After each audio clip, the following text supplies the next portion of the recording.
Hello, if you're watching this, you have a Strand multi-dimmer um, system with multiple dimmer packs such as this, um, typically used for incandescent lighting and the like. This happens to be a CB80 um, 2.4K double D unit, which means it's 220 amp dimming circuits inside this unit. The over time, what I found is that I needed to power LED and other direct 110 units off of my light bars, and I would always have to run a extension cord up to the light bar to provide that electrical power. What I determined is that I could modify and remove the SCR function from the dimming packs and essentially just allow it to be much like your light switch in your house. You flip the breaker on, powers to the socket on the light bar, and you flip the breaker off, powers off.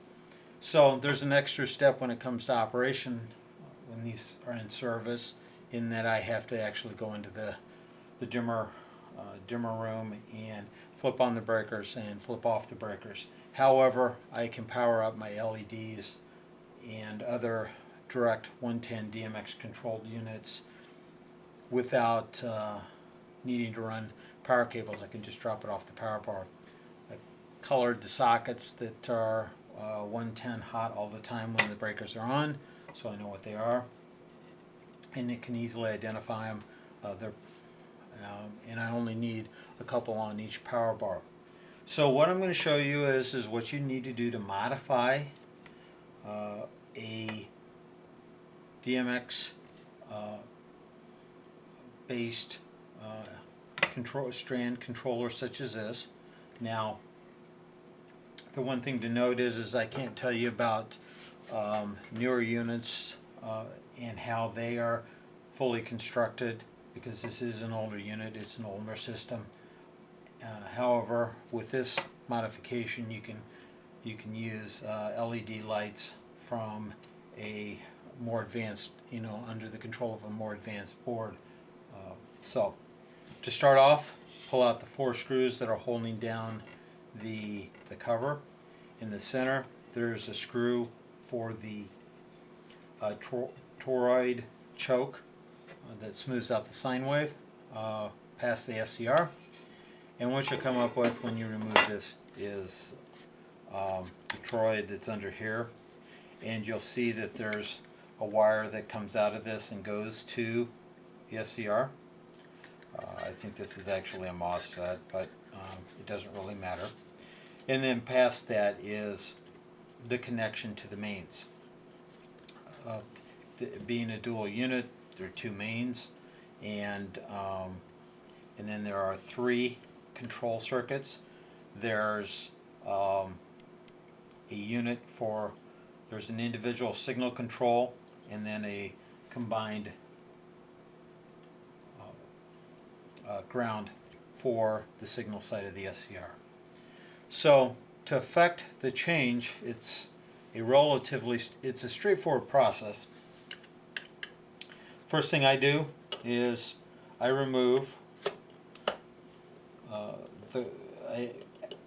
the control and signaling wires that go to the SCRs, and replace the connectors. I keep the wires in case I ever want to turn the unit back into a controlled unit. However, I bought spares. You can find them on eBay, and once set up, these units are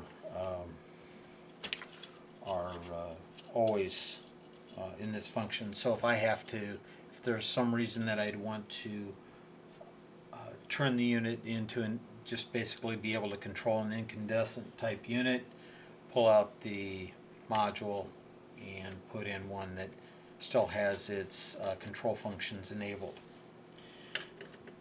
So once you've got remove the control, and I'm only going to do it on one of these. So once you've removed the control on that, the SCR, you take the output of that comes off of the toroid and move it over and connect it to the output of the SCR. So what that effectively does is that hooks the input to the output past the 20 amp breaker. So the 20 amp breaker is still in place. So when the breaker's off, there'll be no power on this connection. Breaker's on, there'll be power on this connection. And as I say, during normal operations, if you want, to turn the units off, you have to go flip the breaker. I've got some units that have fans and stuff, and so when we're not in production and running them, the breakers are always shut off. I have incandescent units that don't have a fan and stuff. So once you're done doing this, it will look, the SCR will look something like this. There'll be no connections on either of the signal inputs, and there will be only one connection on pin 2. I do this just basically to make it because it's easier. I abandon the SCR because I really don't have a use for that. Now, you have the option of, you can tape up the signal and control wires if you want to, and just leave them in place. What I do is I leave the ground in place, and on that one I inadvertently remove the ground, and so that's what I put back. And then I take and I go over to where it's connected to the bus pin on the that goes into the bus of the actual overall controller. Remove the screw, and then I remove the wire. There's a, let me forward here to kind of take this out. There's a screw and a lock washer and a regular washer. I take that wire out.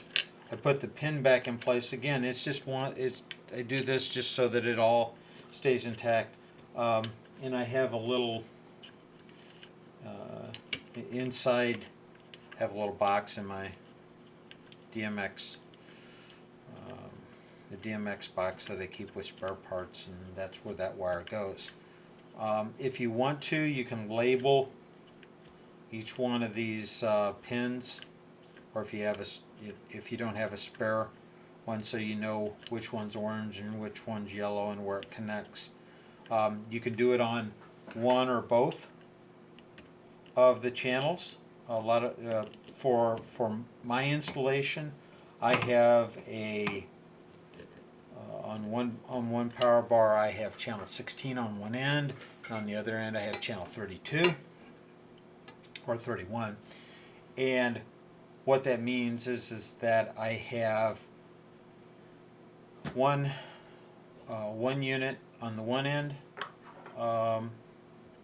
and the rest of the units are all standard incandescent controllers, and then 31 on the other end. So there's one labeled breaker on one end and the labeled breaker on the other end. Makes it pretty simple to operate.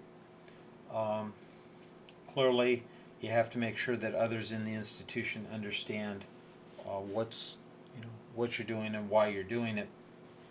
Now, this came out when I was dumping the screw out, and this is what holds the choke and the toroid in place. When it's up, it's got a threaded nut into it. So clearly, there's no warranty on these anymore. Not a lot of, you really can't damage these units in any way, and you do need to at least understand some basic electrical and electronic engineering elements before going and doing this. If you have any questions, you can leave me a note, and I'll respond to you as quickly as possible. It does allow you to operate LEDs and other 110 DMX controlled devices off your power bars without having to run extension cables. And if you don't want to replace your lighting control system, at least from a pulling out all of these units and having it rewired and all those types of things, which is quite expensive, you can just do this simple modification on a few of them and get by. Again, if you have any questions, you can leave me a note and I'll get back to you as soon as possible. Thank you.